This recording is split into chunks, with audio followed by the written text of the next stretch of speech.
Warahmatullahi wabarakatuh. Terima kasih sudah klik video ini. Oke, di malam minggu ini Nadia nggak akan membahas soal konspirasi atau kriminal. Udah lumayan ngebul otak aku tuh kemarin bahas soal Jeffrey Dahmer. Udah 1 jam pula ya kan. Jangan terus-terusan kita bahas yang sadis-sadis ya Wak ya.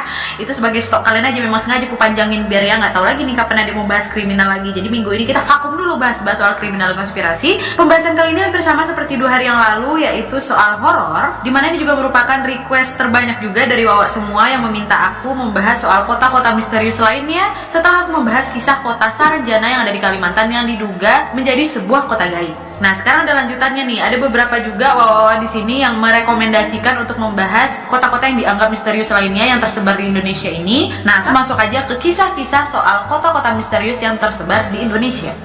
Check it out.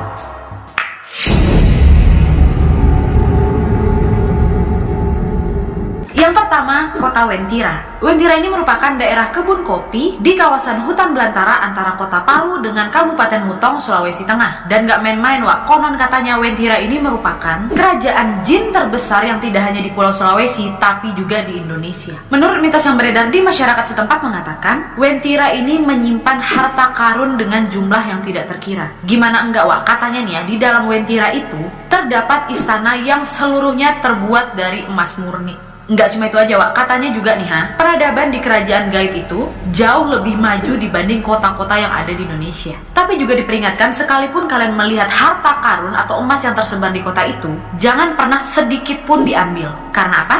Nyawa taruhannya Wak. Pasalnya menurut kesaksian seorang warga yang katanya pernah menyimbangi kota Wentira, dia mengatakan setidaknya ada 9 penjaga dari kaum jin yang tidak segan menyerang siapapun yang mau mengganggu wilayah itu. Dan menurut kesaksiannya juga, dia mengaku pernah melihat langsung orang-orang yang berada di kota itu dan mengatakan bahwa penampilan mereka itu tidak ubah seperti manusia biasa. Tapi yang membedakan hanyalah mereka itu nggak punya garis bibir Wak. Jadi lempeng aja gitu, jadi kayak gini.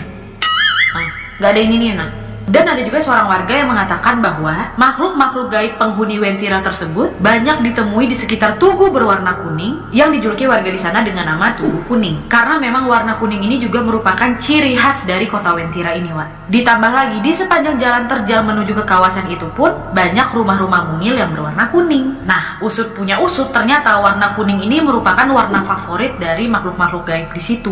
Allah, warna kesukaan aku tuh.